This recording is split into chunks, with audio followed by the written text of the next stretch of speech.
are welcoming Professor Carla Speed McNeil today for our workshop on creative lettering.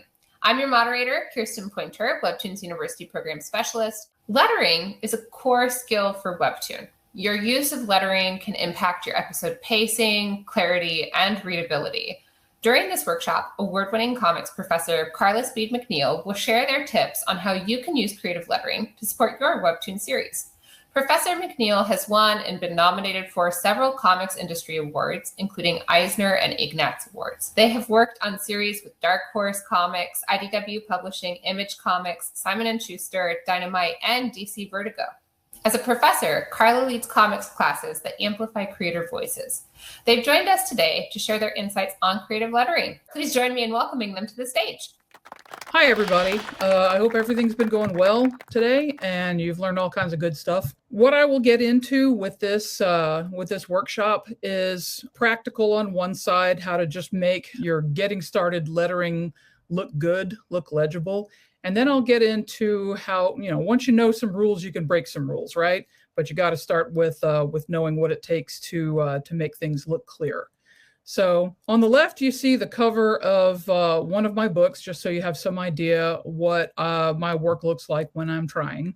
And on the right, you see what I feel like when I try to do things digitally, because, basically I do everything by hand. That means that I can't tell you an awful lot about the way making digital lettering will work for you, but I can tell you an awful lot about how to be playful with it and how to get the most out of your lettering, even if your lettering is very simple.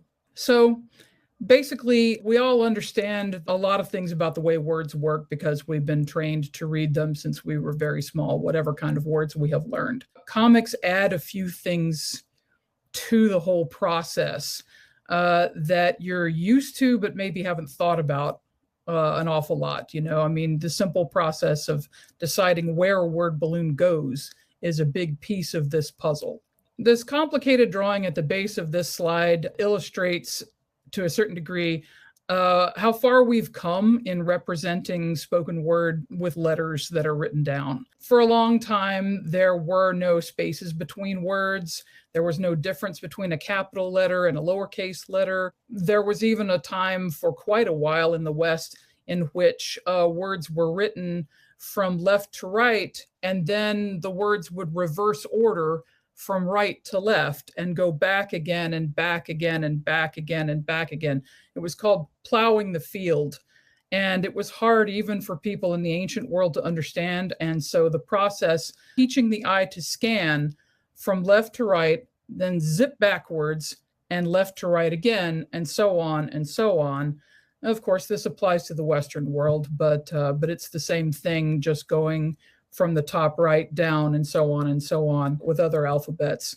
Nevertheless, you have to kind of think about the way the eye scans things to get lettering to work the way it should. This is another rule you can break once you know how it works. You can fill up all of the space behind a character to indicate a solid wall of sound, but that's breaking the rules. We'll get to more of that later. So when you are deciding what kind of lettering to use, what kind of word balloons you want to use, even what kind of logo or sound effects you want to create, I find it very helpful to think more in terms of drawing than writing. Even whether you're doing everything digitally or whether you're doing it by hand the way I do, because I'm nuts, it's very helpful to think more in terms of your letters as being art rather than writing, not typing. Even though you are typing to enter dialogue in, think of yourself as adding these letter elements to your art. So they have to fit with your art. If you have a really super clean, polished line style in your artwork, it's probably going to be best for you to have a very thin, fine line for your word balloon outlines, and possibly a very simple font or letter form inside the word balloons. That way, the lines in your art and the lines in your lettering will go together. They'll look good together. If, on the other hand, your brushwork is more emphatic or more expressive or more more rough, maybe. I'm thinking of My Giant Nerd Boyfriend, one of my favorite webtoons. Fishball's line is very strong. It doesn't disappear around the corners of things. Her art is as much about the line as it is about what's being depicted. And I think it's charming. And so her lettering, since it is also not, perfectly polished with everything with exactly the same uprights and strokes and every letter looking exactly the same, it works with her artwork. That's an important thing to think about as your style is evolving and your line tends to change. So sometimes a simple enough matter is just to hand draw the balloons and then populate them with what you want your characters to say, so that the marks of your hand as you draw are the same with the outside of the balloon. The inside is a lot more forgiving. The reason these two different characters on this slide have remarkably different letter forms inside their balloons is just to show that it can be fun, as long as your chosen letter forms are still easy to read, to try to tune the letter forms to a character, especially if a character is a very special one. I'll get into that a little bit more at the end with some stuff from my favorite letterer in all the world, a man named Todd Klein, who lettered Sandman. And every special god or goddess or super duper important mythic character had their own style of word balloon, their own style of letter. They were all unique, and it was really, really cool to look at. But the main thing here is just to understand that if you don't have the same style going on with your words as with your art, that they will look disconnected, it will be jarring. So I call these force fields because it's a basic principle that keeps your words from running into things. The marching ants are a thing people are really used to from a lot of graphics programs. And basically, they represent the block that your words form as you decide where to put in the line breaks. And the force field is essentially a space in between your words and the inside of the word balloon. It's a very common thing for us to have too much space on the tops and bottoms or the sides of a word balloon, or just funny positioning that makes it look awkward. If you do it this way and you tune your word balloon size to the shape and proportion of your word block, they just automatically look more appealing to the eye. So in typography, when letters touch each other, and in comics, when words run into the sides of a balloon, that's called a crash. Or if two lines are too close together, so as in the right hand there, when they're sitting on top of each other, they begin to make it look like that image at the beginning that I had with the poor guy screaming his head off because everything behind him is just garble. Keeping that force field around your words helps to keep your words from running into the side there. Even if it's perfectly legible, which it still is here, it looks bad to the eye, and it causes people to slow down to make sure they understood what they're reading. The last thing you want is for your stuff to be hard to read. People will get tired and not know the reason why and quit reading. But so, having established a couple of rules, let's see what we can do when we break them. So I just said, it's a terrible idea to allow your words to hit the sides of a word balloon. Well, nevertheless, you can do some creative things. You can use this in a comedy story. You can also use it in a very, very serious story. The fun thing about that first balloon on the left, in which the words seem to have flown forwards inside their balloon and run into the side, creating an impact, and the balloon shape itself reflects that impact, is that you can have an entire overheard conversation and show what's happening to the people that cannot be seen just by identifying who's speaking with, say, a color. Maybe one character always has blue balloons and another person always has yellow. But you can have one person sitting, for example, in the seat of a crosstown bus and listening to two people having an argument behind them and never turn their head to see who's actually having the fight. and still portray many things that go on. Say, for the example of this left-hand balloon, if the bus driver suddenly puts on the brakes and the two people who were fighting slide forward and bonk their heads on the back of the seat that your character is sitting in, you don't even have to break away and show that. You don't have to show the characters physically doing this. You can imply it with their word balloons just for fun. And on the right-hand side, inevitably, people don't wait for their chance to speak. Sometimes when they're impatient or angry or unhappy or just, full of ADHD, sometimes they will break in or interrupt someone who is already speaking. So in this example on the right, I've shown you exactly that. One person is trying to say, I only want to tell you how I feel. And you can understand enough of that from what is seen that when the other person who is impatient or angry or upset says, yeah, you understand that they are cutting off the first speaker and then going on to say what's in their mind. The balloons that are separated into the little 1, 2, 3 blob on the side, you don't always have to break up dialogue that way, but it is a good way of pacing out pauses in what's said. Also take note of the fact that emphatic words are, bolded or bigger, and quieter murmured words, can be smaller or have a loopier word balloon shape. Or in this case, the word balloon itself is bigger even as the words are smaller to give a bigger impression of quiet speech. And these are also some more interesting ways of depicting odd states of mind. When someone is sick, when someone is inebriated, when someone has just been clocked upside the skull, the head does funny things.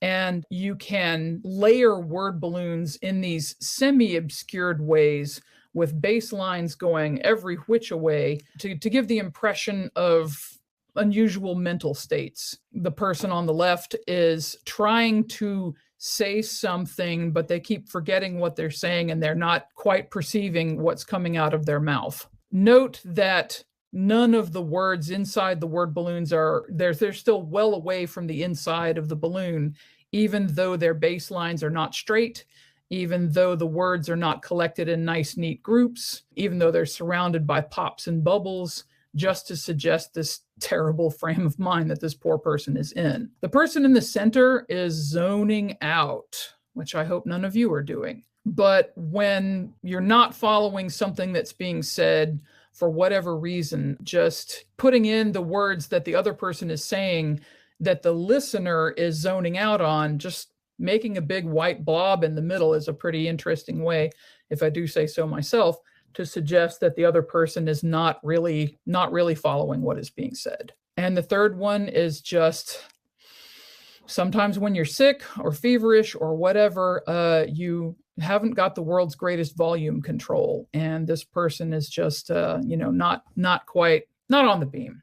Anyway, fun stuff. So this is a little overview, going back over a number of the things that I've already said. The basic rules for making sure that your word balloons look nice to the eye and are legible and easy to read have to do with deciding where your line breaks are so that you've got a nice tight little grouping of whatever's being said in one chunk, and then imagining your force field and then making sure that the word balloon fits that nicely.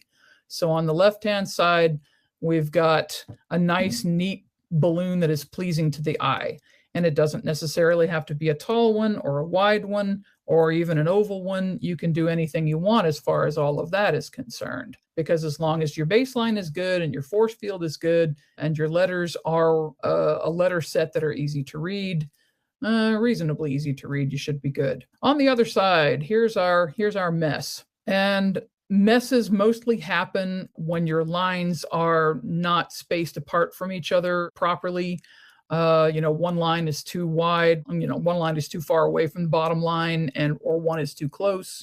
When word breaks, suppose you get a really long word. Sometimes you get a yappy character that just wants to use a lot of very big words. If you are the writer, you can rein them in and still give them the talkative quality that you want them to have, and then but still put the kibosh on words like anti-disestablishmentarianism, which is about that long and is very hard to fit into a word balloon. Can be done, but it's very difficult. So nice grouping. The thing in the middle of the ouch column is what I call a football balloon, and that's the one with too much air on either side. When our books go into translation, it is actually really best for us to have digital balloons that can be stripped out on a layer so that we can rearrange our words to look their best, whether they need to be in a vertical format or a horizontal, make the new letterer's job easy. Well, there is a fairly basic grammar to a comics page. And in, as I said before, Western art, that is top left to top right, zigzag, down and down. When you have one speaker in a panel, obviously this is easy. The person the word balloon is pointing to is the speaker. You've got the first words and the first speaker. When you've got two people in a panel, it's usually best to keep the first person who speaks to the left, because what they have to say will be more or less on the left, and the second speaker on the right. That sounds like a thing that will never give you a problem, but it kind of will when you begin drawing people walking and talking, because the first person who speaks isn't always on the left to begin with. And that's when you have to play with the artwork a little bit. And of course, in a vertical scroll format, you've got much bigger spaces around word balloons to play with. You can have more freedom with that spacing. The space in between panels or outside of the entire square panel structure is referred to in print comics as the gutter. I don't know why they chose a name like that, but just the same, the gutter space in vertical format is much more available to you to stick your word balloons outside of the panels. And I've seen people do some really, really cool and intriguing things with pacing that way. Nevertheless, the same basic rules apply. The eye is going to scan from balloon to balloon, stop on faces, as you go, and then look for the next balloon, which brings us to eye flow. Now, the eye flow thing is always controlled first by words or word balloons. Anything that looks like a word can distract people from what you want them to read first. A big billboard with, a crying gorilla and a very large logo for cream cakes can cause people to linger on the gorilla when you really want them to be paying attention to the word balloons in your characters' mouths. So people will go to words first, and then less strongly to faces, still less strongly to hand gestures or anything star-shaped, especially if it's big, or radially shaped like a bullseye or a target. These things will draw focus. When you're going for a really complex page layout in print, this is definitely a thing to be very mindful of. You can use these elements, first words, then faces, then stars, to get people back on track. This may or may not be something you're concerned about at this particular juncture, but if you're going to make the leap to print comics, there will be a lot of other things to talk about as far as that's concerned. The flow has to be workable on the page for your story to have its best effect. So word balloons first, then faces, then gestures, stars, etc., etc. So there's really only one don't that I've ever encountered in lettering, one rule that I've never found an advantage to breaking. Lots of rules have wiggle room in them so that you can do something playful and it will still work. Basically, when you've got two characters, you want to keep them as close to their own word balloons as possible. Because if you don't, if you find that you've got your first speaker on the right and naturally their word balloon on the left, and another person, you're going to make people kind of do this. People are going to look at the first things said and then vaguely scan down for a face and see the person who is not speaking, and then go on to the second set of words. It's confusing to the eye. Whenever you're tempted to cross word balloon tails so as to indicate who's speaking, bear in mind that you're creating a confusing situation. So whenever possible, alter the artwork so that you don't have to do that. For example, draw them from a different angle, or just take advantage of that glorious vertical format and put, the first speaker's words up above and the second speaker's below, things like that. Those things will work a whole lot better. So from here, we can get a little more playful. The object of the game for breaking word balloons, scripted dialogue into chunks and hunks of changing the shape and the size of lettering, changing the shape and size of word balloons, is to try to capture the natural qualities of speech. So when, you may have a character that's very reserved and quiet, and perhaps they are best served by having a very simple letter form and a very regular balloon and not much emphasis on anything. And if you've got a lot of characters like that, then probably that's the best thing to do. If, on the other hand, you've got somebody who's really flamboyant and wants you to understand things, then maybe you can get a little bit more emphatic with the way you're presenting what they say. None of these are obligatory, obviously. They are just ideas for you to play with. More tools for your toolkit should you decide you want them. You can do literally anything with a word balloon because remember, it is a drawn thing. It is a part of your artwork. You can hang icicles off of it to show that somebody is really, really angry. You can have tears dripping off of the bottom of it to show that someone is crying, or make it as jagged and ugly to suggest the ugly things that are being said or shouted or whatever. You have perfect freedom to play with all of these shapes the same way you have perfect freedom to play with your characters, what they wear, what they look like when they're going through their paces of being sad or angry or heartbroken. Whatever it is that you're trying to do with your story, you can get more out of your word balloons. So when you decide how to break up your script, when you've written down all of the wonderful things that you want your characters to say, or whatever poetry that you want to introduce your story, or whatever introductory statements or captions, or I can't believe, that I can't remember that day anymore kind of thing, you have to decide exactly how to separate these things into statements. Because, as I said before, unless you've got a super yappy character that just wants to say everything all the time, generally speaking, it will be relatively easy to decide, how much goes into what balloon. But, when you do have a super yacky character, you will have a lot of opportunities to break them up based on even when they just have to stop and take a breath. Breaking a thing said into two joined balloons implies a slight pause. So, on the left, we've got, the big thing said, and then the next thing said. If, on the other hand, you put the next thing that's being said into another panel, that suggests a slightly longer pause. If you break these two word balloons that are joined in the left-hand example into two different panels, then that suggests more time. If you stick a silent panel in between, even more so. All of these things affect how what is being said by your characters comes across. You can slow things down or speed things up by doing this.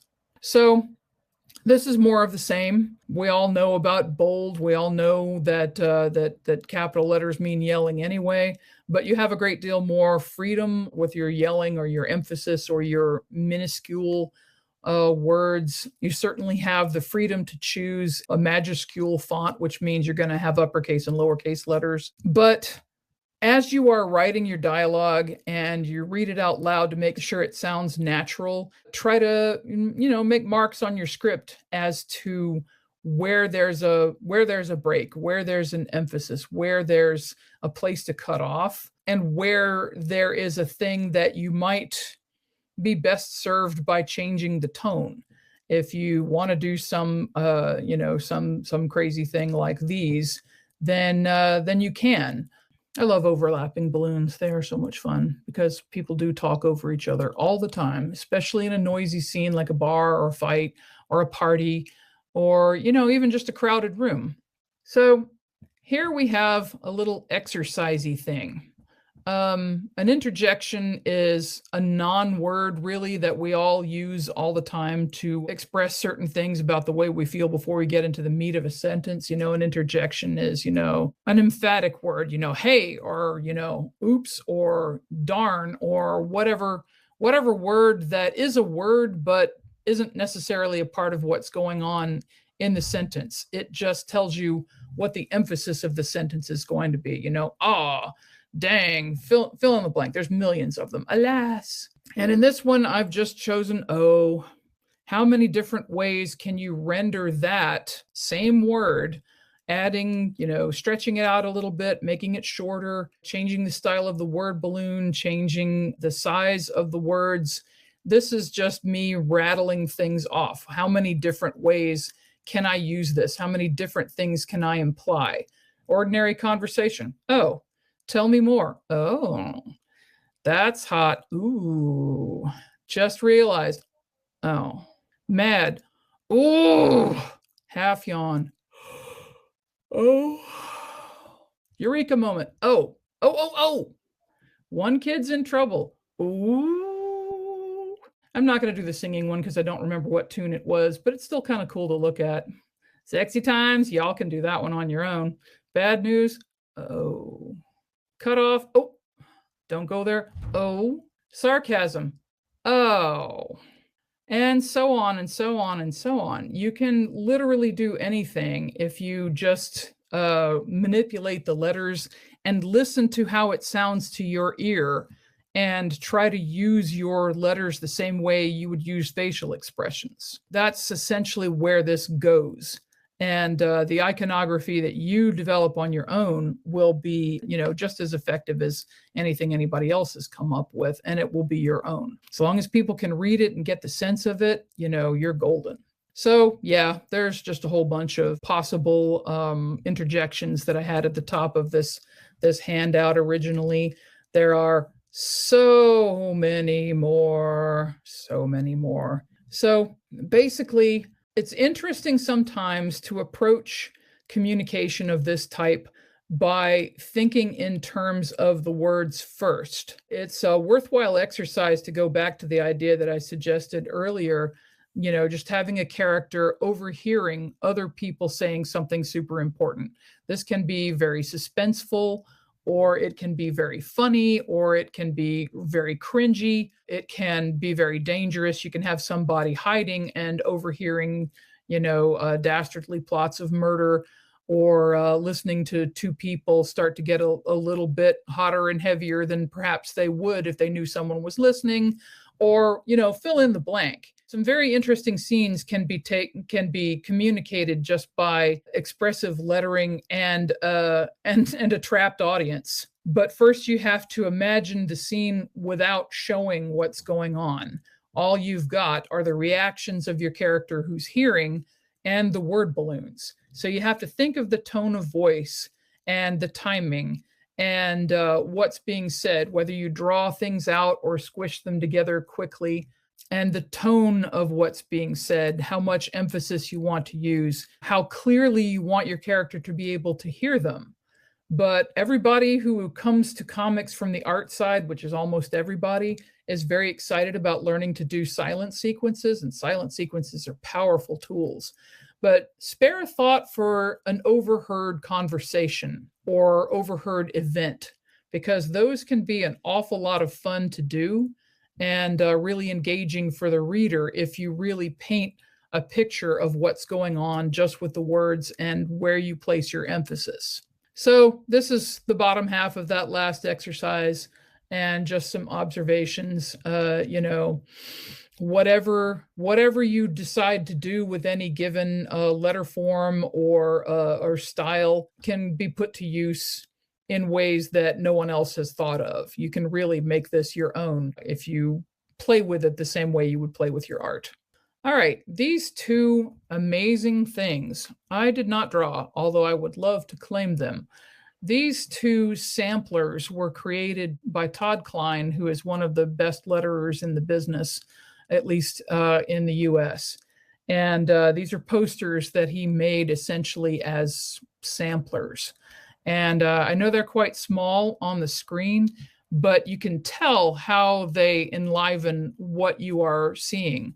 Lots of them are, our classic comic book, whap, bam, pow kind of things, but some of them are logos, especially on the left. Todd excels at using really interesting free-handed, and yes, all of these things on these 2 pages are drawn by hand because he is a god. But just exactly how clever you can get with lettering styles to create your special effects, your sound effects, your logo space. The qualities of your story are the qualities that you want to think about when you're trying to come up with the way to write out your title so that it's distinctive, so that it's memorable, and so that it's frankly fun to draw and fun to look at. And on the right, you have some more sound effects, and sound effects are always fun because you're literally taking from your ear what a thing sounds like.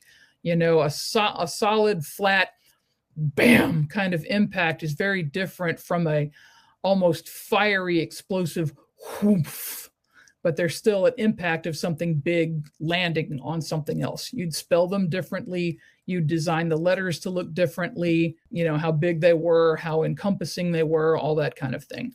But if you look closely, you can see an awful lot of the types of word balloons that Todd used in The Sandman, which had lots of gods and goddesses, lots of very, very big mythological sort of figures. You can see that he used a lot of color in his word balloons and a lot of different looking letters, a lot of different shapes to his word balloons. All the way down on the right is one that's just black and sort of splotchy with kind of a splat shaped word balloon.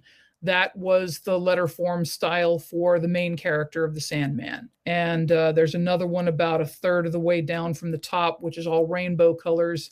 And that was the word balloon form for his sister, who was the personification of sickness, delirium. She was always kind of this puffy cloud of rainbow peculiarity. She never could keep a thought in her head because that's literally what she represented, and so on and so on. It made a really, really memorable and distinctive and interesting approach for all of those characters. You knew exactly who was speaking, even if you couldn't see them, and it lent a certain powerful individuality to the characters.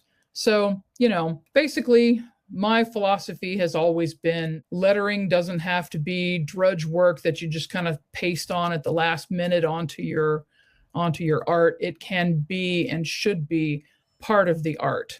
If you're doing everything or almost everything yourself, you should have enormous freedom to choose where and how things go and how much emphasis to put on your words, and all of the things that are available to you that are not necessarily available to people who are producing things in a line. That is to say, a lot of the times in the US, comics are produced by people who are living, miles and miles apart from each other. The writer turns in a script, the penciler does their bit, the inker does their bit, colorist, everything. And the last person in line is the poor letterer, the person who always kind of gets their gong rung if something is late. And it's not so much their fault if everybody else has been late all along, and it constricts their freedom. The fact that Todd did such amazing work on, in that system as he did blows my mind. But you who are doing your own work or working with a friend or maybe a couple of friends, you who know who you're working with, you have the freedom to do things a little bit differently and not get stuck into the idea that it has to look this way or that way, or that it's just not a creative part of this process, because it very, very much is. So I hope all of this has given you some basic ideas as to how to make your work look good, and some ideas once you get a good solid handle on that, if you haven't already, as to how you might make it more yours, more expressive, more playful, more fun. But that's basically what I've got for now. I think that at this point we can, oh wait, I forgot. I've got some logos on the back of here. This is a logo that I did for an upcoming book, which is a kid's book and basically a comedy about a family of raccoons and the trouble that they get into. So I was very free to make this very whimsical and goofy, and make the C's into little paws and the O's into a mask, and put the stripes of the tail onto the N and all that other kind of good stuff. So this logo, what it's missing is a bunch of little tiny stick figure raccoons sort of, sneaking along that added some charm to it. There's nothing like working in comedy. This is also hand-drawn. I threw it at my writer, who also does computer lettering, and said, clean this up. And she said, why? It looks great. And I said, okay. But anyway, so that's fun. Well, in that case, we are good. And I think we've got a little bit of time to answer questions. We do have some time for questions. Thank you. A question that one of our creators had in chat. It's, do you have any tips on sound effects? As someone whose native language isn't English, I often struggle on how to come up with them. Well, the fun thing about phonetic representations is you can just take the pronunciation rules for the letters and pretty much make up your own word. That's one of the fun things. So if you're trying to come up with a way to spell, for example, an elevator button being pressed, it may go ding. So, a D, an I, an N, G, that's ding. Or you can go D-E-E-N-G, ding. Or if it goes noint or something like that, then you listen to it and you use the letters that your brain wants to suggest, an N, an O, an I, N, T. It's a funny looking word, and it is, of course, not an English word, but the cool thing is no one will care. As long as it is an expressive word and it follows the pronunciation rules of English more or less, people will just slide right past it. There is a word for this. It's called onomatopoeia. That's a good spelling bee kind of word. English has spelling bees, which means kids stand up in front of people and they try to master the very complicated rules of English and spell words correctly. And I never realized this was not a thing in other languages. English is crazy, I know. But it also lets you play with the sounds. There is no wrong way to spell the sound of a gun going off or a dog barking or the wind blowing through the trees. You listen to it and you look down your pronunciation guide and you go, okay, if I put this many O's together, it sounds like an ooh. And if I put enough H's together, it sounds like a whoo. And the next thing you know, you're on your way to creating a non-word that may become a word. Because there are lots of established ways to spell sounds that you nonetheless are not stuck with. You can make up your own with complete abandon. That's a good question. Thank you. And our next question, I heard that it's best to keep up to 3 fonts in a comic. What are your thoughts about that? Well, I find that it's one of those things like cooking. If you keep putting things in, sooner or later you get a mess. And it's kind of hard to tell sometimes when you're experimenting when a thing becomes a mess. Luckily, you're working digitally. You can always change it without having to break out the white gesso. I've never heard of a rule of thumb that I would say was absolutely true. I think that as long as your lettering is readable, and there are lots of fonts that are beautiful but not particularly readable, that you will do fine. Everybody absolutely loathes Comic Sans as a lettering font because it's just kind of funny looking. But I have heard many people working in special education say that font is very, very readable for people with dyslexia. So everything has its advantages and disadvantages. If you want to go full Sandman and have every character have their own word balloon, style and letter form and all that other kind of stuff. I don't see any reason why you can't, as long as you're very consistent with it, and as long as your letter forms are very, are easy to read. It would be easy to push them too far and say, okay, these two characters need, I'm running out of ideas. These two characters still need distinctive ways of speaking. Well, only the really mighty, impressive big shot characters in Sandman got their own style. All of the ordinary people, it's just ordinary egg-laying humans, just got ordinary word balloons, and all of the captions were more or less the same. So you choose the style that you want to use, and apply font emphasis where you think it might be most effective. Don't feel like you have to change the letter form for every character. Absolutely not. Just be judicious about it and be prepared to change it as you play. Let's see. The silent word balloon. Well, we're all used to in manga that one word balloon with the three dots, the ellipsis in it. And in typography terms, that ellipsis actually refers to something that was taken out or removed. But it works really kind of brilliantly in comics because the eye wants to stop on a word balloon every time. When people are faced with a silent panel, especially if it comes smack in the middle of a conversation, say somebody has said something really shocking and your characters nonetheless are not recoiling in horror, but they're just kind of stopped, like, what did you just say? But they're not actually saying that. It's all conveyed by body language and facial expression. Well, lots of viewers tend to kind of whoosh past anything that doesn't have any words in it, and they may not stop and pay close attention to what's going on with your character's face unless you give them a reason to stop. And that's why that little balloon with the three dots in it is very effective, because it causes people to stop and look. Oh, okay, something big got said, and she ain't buying that. So you can almost say there that the ellipsis is being used to represent what the character is not saying, which can be more impactful than writing it all out. If somebody's got their really face on and that little thing is there, it can definitely show you that you should pay attention to what's on the character's face and how they're behaving. A silent word balloon more or less works the same way. It can imply things that are not coming across. A character is earnestly talking, waving their hands, going, look out, whatever, but you can't hear what they're saying. I guess it would work more or less the same way the ellipsis would also.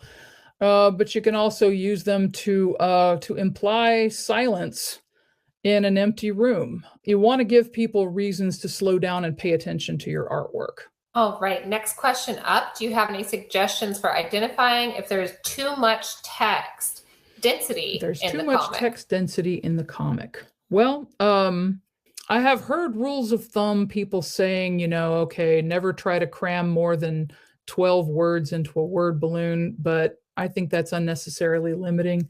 I think that comes about when, you are the end work letterer on everybody else's work, and you've got a script and nobody has bothered to leave you any space to put the words in. Oh, if you do find yourself working with a team of people and there is the handoff and you are the penciler, you are also doing the layout.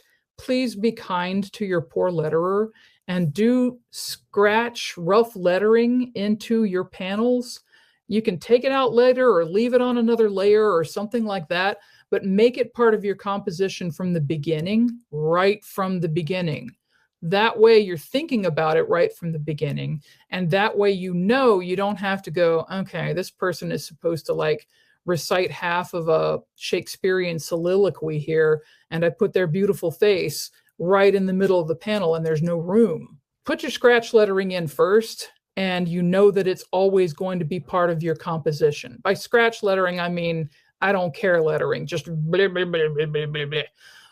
In fact, the letterer that the writer that I spoke of earlier, the one with the Raccoon Crime Squad book, She's the only writer that I've ever worked with who does her own lettering at the end, because she likes to tweak and mess around with things, change a line here or there. We got into kind of a joke over the years. She's going to do her own lettering. So when I do my rough lettering, I just put whatever in those word balloons. I've put word balloons into the mouths of alligators coming up under, rubber rafts. Like, here's this elaborately rendered raft with guys flying out of it and a huge crocodile coming up out under them, and a word balloon that's supposed to have just a sound effect, rawr, or whatever. And I'll put in, welcome to McDonald's, may I take your order? And just goofy things like that. And every once in a while she likes them and she uses them, which is fun. But anyway, too much text, whenever the characters are looking crowded, whenever the word balloons are looking bigger than the panels. The rule of thumb that I tend to follow in print comics is the top third of your panel is for word balloons. That doesn't mean it always ends up at the top. Just a third of a panel is for words. And if they don't fit, then you need to either, let it bleed out into the gutter, or shorten the line, or break it up into different panels. Great. Thank you all so much. We really appreciated Carla's time today. Thank you. Thank you guys, and make beautiful work.